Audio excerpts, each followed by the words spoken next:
ഇറാനുമായുള്ള നിർണായക ചർച്ചകൾ പാകിസ്ഥാനിൽ നടക്കാനിരിക്കെ നിലപാട് കടുപ്പിച്ച് അമേരിക്കൻ പ്രസിഡന്റ് ഡൊണാൾഡ് ട്രംപ്. ചർച്ചയിൽ പങ്കെടുക്കുന്നതിനായി വൈസ് പ്രസിഡന്റ് JD വാൻസ് ഇസ്ലാമാബാദിലേക്ക് പുറപ്പെട്ട മണിക്കൂറുകൾക്കുള്ളിലാണ് ഇറാന് മുന്നറിയിപ്പുമായി ട്രംപ് രംഗത്തെത്തിയത്.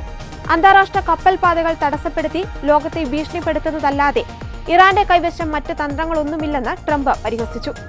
ഇറാൻ ഇന്ന് നിലനിൽക്കുന്നത് തന്നെ സമവായ ചർച്ചകൾക്ക് തയ്യാറായതുകൊണ്ടാണെന്ന് തന്റെ സോഷ്യൽ മീഡിയ പ്ലാറ്റ്ഫോമായ ട്രൂത്ത് സോഷ്യലിൽ ട്രംപ് കുറിച്ചു. ചർച്ചകൾ പരാജയപ്പെട്ടാൽ ഇറാനെതിരെ ആക്രമണം നടത്താൻ അമേരിക്കൻ പടക്കപ്പലുകൾ സജ്ജമാണെന്ന് പറഞ്ഞതിന് പിന്നാലെയാണ് ട്രംപിന്റെ പുതിയ ഭീഷണി. കരുത്തുറ്റതും ലോകത്തിലെ തന്നെ ഏറ്റവും മികച്ചതുമായ ആയുധങ്ങളാണ് പടക്കപ്പലുകളിൽ ഒരുക്കിയിരിക്കുന്നതെന്ന് ന്യൂയോർക്ക് പോസ്റ്റ് നൽകിയ അഭിമുഖത്തിൽ ട്രംപ് പറഞ്ഞു.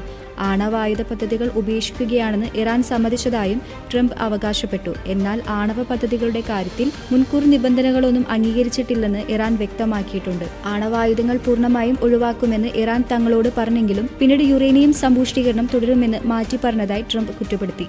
ആണവോർജ്ജോൽപാദനത്തിനായി യുറേനിയം സമ്പുഷ്ടീകരണം തുടരുമെന്നാണ് ഇറാന്റെ നിലപാട്. തങ്ങളുടെ ആണവ പദ്ധതികൾ സമാധാനപരമായ ആവശ്യങ്ങൾക്കും വൈദ്യുതി ഉൽപാദനത്തിനും വേണ്ടിയുള്ളതാണെന്നും ബോംബ് നിർമ്മാണമല്ല ലക്ഷ്യമെന്നുമാണ് ഇറാന്റെ നിലപാട്.